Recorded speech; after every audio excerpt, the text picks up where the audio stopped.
ఓం నమ శివాయ శ్రీమాత్రే నమ. మిత్రులకి శ్రేభిలాషులకి అలాగే నన్ను ఇంతగా ఆదరిస్తున్న యూట్యూబ్ ప్రేక్షకులందరికీ కూడా పేరు పేరు ధన్యవాదాలు.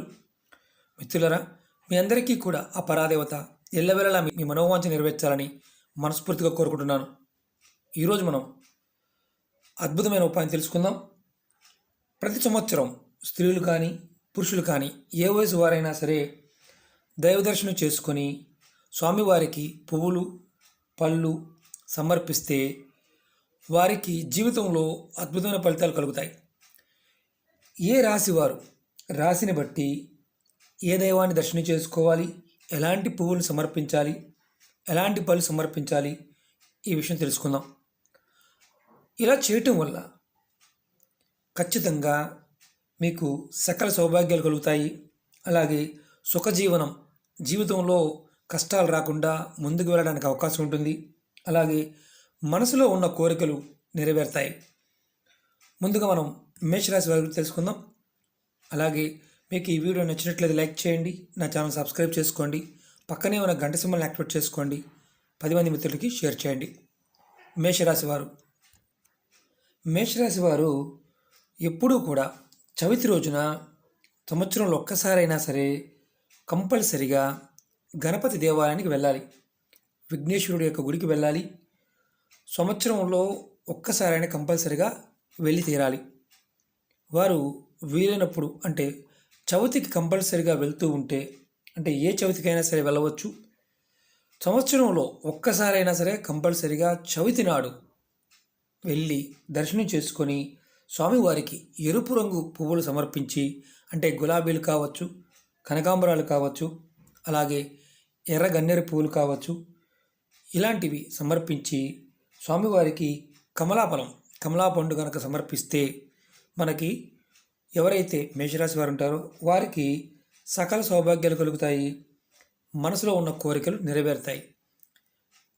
మేషరాశి మామూలుగా అంటే మనం మిగతా దేవుళ్ళు దర్శనం చేసుకోకూడదని కాదు, అన్ని దేవతలని అన్ని దేవాలయాలు దర్శనం చేసుకోవచ్చు.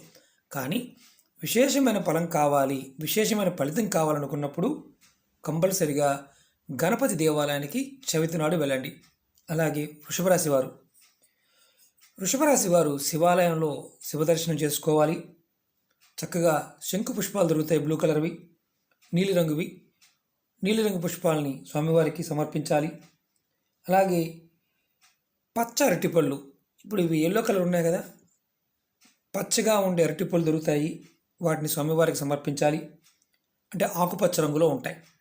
అలాగే వృషభరాశి వారు సోమవారం నాడు ఇలా దర్శనం చేసుకుంటే వారి మనసులో ఉన్న కోరికలు నెరవేరుతాయి. అలాగే సకల సౌభాగ్యాలు కలుగుతాయి, కుటుంబంతో సంతోషంగా ఉంటారు. అలాగే మిథున రాశివారు సుబ్రహ్మణ్య స్వామి, అంటే మనం కార్తికేయుడు కుమారస్వామి అంటాం కదా, కుమారస్వామి దర్శనం చేసుకోవాలి. ఆయన స్వామివారికి తులసి దళాలతో మాల చేసి, అంటే చక్కగా ఆకుపచ్చ పువ్వులు లేదా మనకి అందుబాటులో లేకపోతే తులసి దళాలతో అయినా సరే మాలగా చేసి స్వామివారికి సమర్పించాలి. అలాగే సంపింగ పువ్వులు కూడా స్వామివారికి సమర్పించవచ్చు. పసుపు రంగు ఉండే గన్నేరు పువ్వులు దొరుకుతాయి, మన దేవాలయంలో ఉంటాయి, వాటినైనా మాలగా చేసి స్వామివారికి సమర్పించవచ్చు. మాలగా కాకపోయినా మామూలుగా కూడా సమర్పించవచ్చు. దానిమ్మ పండుని, సపోటా పండుని స్వామివారికి నైవేద్యంగా పెట్టాలి. అలాగే ఇది ఏదైనా గురువారం నాడు చేయండి. ఖచ్చితంగా మీ అంటే మీ మనసులో ఉన్న కోరికలు నెరవేరుతాయి. అలాగే మీరు ఏదైతే పనులు చేస్తారో వాటిలో విజయం సాధించగలుగుతారు. మీరు ఇలా గురువారం చేసినట్లయితే ఖచ్చితంగా మిథున రాశి వారికి అద్భుతమైన ఫలితాలు కలుగుతాయి. అలాగే కర్కటక రాశివారు కంపల్సరిగా ఈ రాశివారు విష్ణాలయం వెళ్ళాలి. మంగళవారం నాడు స్వామివారిని దర్శించుకోవాలి. చక్కగా తెలుపు రంగు పువ్వులు మాలగా చేసి స్వామివారికి సమర్పించాలి. తెల్లటి పువ్వులు మీకు మామూలుగా మాల లేకపోయినా తెల్లటి పువ్వులు సమర్పించండి. చక్కగా మీకు మనసులో ఉన్న కోరికలు నెరవేరుతాయి. జామపండు, పండిపోయిన జామపండు కాస్త పసుపు కలర్లో మారుతుంది కదా, ఆ జామపండుని స్వామివారికి సమర్పించండి. మీకు మనసులో ఉన్న ప్రతి కోరిక నెరవేరుతుంది. ఇది కంపల్సరీగా గుర్తుంచుకోవాల్సింది ఏంటంటే మంగళవారం నాడు ఈ పని చేయాలి. స్వామివారి దర్శనం చేసుకొని పండుని సమర్పించండి, తెల్లటి పువ్వులు సమర్పించండి. ఇంటి దగ్గరైనా చేయవచ్చు, దేవాలయం చేయవచ్చు.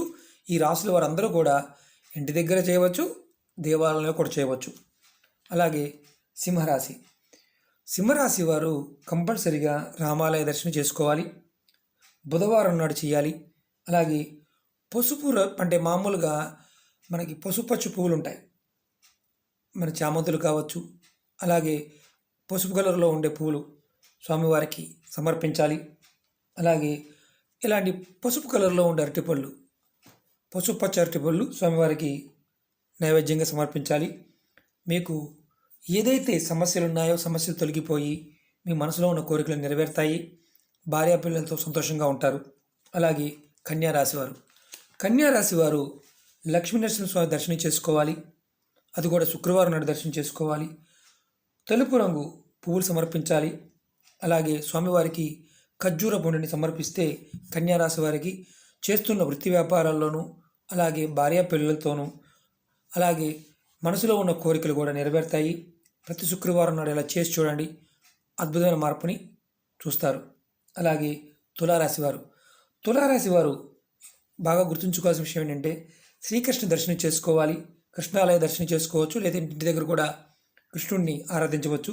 శనివారం నాడు ఎరుపు రంగు పూలమాల స్వామివారికి వేసి, మీకు సీజన్లో పనస్తోనలు వస్తాయి, పనస్తోనలు కనుక స్వామివారికి సమర్పించినట్లయితే మీ మనసులో ఉన్న కోరికలు నెరవేరుతాయి, టెన్షన్స్ తగ్గుతాయి, ఆరోగ్యపరంగా కూడా బాగుంటారు. అలాగే మీరు కోరికలు ఏదైతే ఉంటాయో స్వామివారు త్వరగా నెరవేరుస్తారు. కంపల్సరిగా కృష్ణుడిని ఆరాధించాలి. అలాగే వృశ్చిక రాశివారు. వృశ్చిక రాశివారు దుర్గాదేవి, పార్వతి, భవాని, రాజరాజేశ్వరి, లలిత, గాయత్రి ఇలాంటి రూపాల్లో ఉన్న అమ్మవారిని దర్శనం చేసుకోవాలి. శుక్రవారం నాడు దర్శనం చేసుకోవాలి. ఎరుపు రంగు పువ్వులు, గులాబీలు కావచ్చు, కనకాంబరాలు కావచ్చు, మీకు ఎర్రటి పువ్వులు ఏ దేవుడు దొరికినా సరే మీరు అమ్మవారికి సమర్పించవచ్చు. అలాగే మీరు బత్తాయి పండుని అమ్మవారికి సమర్పించవచ్చు. అలాగే కొన్ని సందర్భాల్లో వెలగపండు కూడా దొరుకుతుంది. వెలగపండును కూడా అమ్మవారికి సమర్పిస్తే మీ అదృష్టం అనేది మారుతుంది, మనసులో ఉన్న కోరికలన్నీ కూడా నెరవేరుతాయి. అలాగే ధనుసు రాశివారు. ధనుసు రాశివారు కంపల్సరిగా వెంకటేశ్వర స్వామిని దర్శనం చేసుకోవాలి. శనివారం నాడు దర్శనం చేసుకోవాలి. స్వామివారికి తెలుపు రంగు పూలు సమర్పించాలి. అలాగే ద్రాక్ష పళ్ళు సమర్పించాలి. మనకి పచ్చవైన నల్లవైన పర్వాలేదు, ద్రాక్ష పళ్ళని స్వామివారికి సమర్పిస్తే మీ మనోవాంఛలు నెరవేరుతాయి, కష్టాల నుంచి బయటపడతారు. అలాగే మకర రాశివారు. మకర రాశివారు ఆంజనేయ స్వామి దర్శనం చేసుకోవాలి. మంగళవారం నాడు చేసుకోవాలి. స్వామివారికి కనకాంబరాలు మాల చేసి వేస్తే చాలా అద్భుతంగా ఉంటుంది. అలాగే మందారమాల కానీ ముళ్ళగోరింట కూడా స్వామివారికి సమర్పించవచ్చు.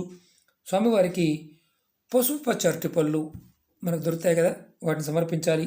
ఇంటి దగ్గర చేయవచ్చు. మీకు అద్భుతమైన ఫలితాలు ఉంటాయి. మకర రాశి వారికి మనసులో ఉన్న కోరికలు నెరవేరుతాయి. కష్టాలు ఏదైతే అనుభవిస్తున్నారో వాటి నుంచి బయటపడతారు. అలాగే కుంభరాశి వారు. కుంభరాశి వారు గణపతి దర్శనం చేసుకోవాలి, వినాయకుడి దర్శనం చేసుకోవాలి. ఆదివారం నాడు చేయాలి. అలాగే స్వామివారికి తెలుపు రంగు పువ్వులు, అలాగే దోస పండుని సమర్పించాలి. మనం ఎప్పుడైనా కష్టాల్లో ఉన్నప్పుడు మనకి దేవాలయాల్లో ఉన్న పూజారులు మనకు చెప్తూ ఉంటారు. ఇవన్నీ కూడా మీరు ఇది ప్రయత్నపూర్వకంగా చేసి చూడండి, ఖచ్చితంగా మీకు అద్భుతమైన మార్పులు చూస్తారు. ఎందుకంటే కుంభరాశి వారికి కొన్ని సమస్యలు త్వరగా తీరవు, కంపల్సరిగా విఘ్నాలు వస్తూ ఉంటాయి పనిచేసే పనుల్లో. మీరు కుంభరాశి వారు కనుక ఆదివారం నాడు వినాయకుడి దర్శనం చేసుకొని తెల్లటి పువ్వులు సమర్పించి దోసపండు సమర్పిస్తూ ఉంటే చాలు, అద్భుతంగా మార్పులు చూస్తారు. అలాగే మీనరాశి వారు. మీనరాశి వారు సరస్వతీదేవిని ఆరాధించాలి. మనకి సరస్వతీదేవి ఆలయాలు తక్కువ ఉంటాయి. మనకి దుర్గామ్మవారి ఇంటి దగ్గర అయినా సరే నవరాత్రుల్లో అమ్మవారిని సరస్వతీదేవిగా మనం చేస్తూ ఉంటాము. అలాంటి ఫోటో పెట్టుకుని అయినా సరే చేయవచ్చు. మీ దగ్గరలో ఎక్కడైనా సరే సరస్వతి అమ్మవారి దేవాలయం ఉంటే అక్కడికి వెళ్ళండి. మీరు అది కూడా చక్కగా అమ్మవారికి దర్శనం చేసుకున్న తర్వాత పసుపు పచ్చని పువ్వులు అంటే చామంతులు కావచ్చు, అలాగే మనకి ఇప్పుడు సీజన్లో దొరికే పువ్వులు బంతి పూలు కూడా దొరుకుతూ ఉంటాయి. వాటిని సమర్పించండి. పిల్లలు కానీ పెద్దలు కానీ బుద్ధి వికసిస్తుంది, మనోవాంఛ నెరవేరుతాయి, అద్భుతమైన ఫలితాలని వారు కూడా పొందుతారు. అలాగే వీరు పైనాపిల్, అనాస పండు అంటాం కదా, పైనాపిల్ని సమర్పించాలి, ఆహారంగా సమర్పించాలి, నైవేద్యంగా పెట్టాలి. మన ఇంట్లో అయినా మనం అమ్మవారి ఫోటో పెట్టుకొని కూడా మనం చేసుకోవచ్చు. అమ్మవారికి నైవేద్యంగా సమర్పించి ఇవన్నీ కూడా మనం తర్వాత మనం ప్రసాదంగా తీసుకోవచ్చు. ఇలా చేయటం వల్ల మనకి అద్భుతమైన ఫలితాలు కలుగుతాయి. రాసుల వారీగా ఎవరైనా సరే ఈ చిన్న చిన్న విషయాల్లో కాస్త జాగ్రత్త తీసుకొని చేసినట్లయితే ఖచ్చితంగా ఆ దేవతల యొక్క కృపా కటాక్షం మన మీద ఉండి మనం కోరుకున్న కోరికలు నెరవేరుతాయి. మనసులో ఉన్న కోరికలే కాకుండా మనం జాతకరీత్యా వచ్చే సమస్యలు కూడా తగ్గడానికి అవకాశం ఉంటుంది. నమ్మికతో పరిపూర్ణ విశ్వాసంతో చేసి చూడండి, ఫలితాలు అద్భుతంగా ఉంటాయి. మీకు ఈ వీడియో నచ్చినట్లయితే లైక్ చేయండి, నా ఛానల్ సబ్స్క్రైబ్ చేసుకోండి, పక్కనే ఉన్న గంట సింబల్ని యాక్టివేట్ చేసుకోండి, 10 మంది మిత్రులకి షేర్ చేయండి. ఓం నమః శివాయ, శ్రీమాత్రే నమః.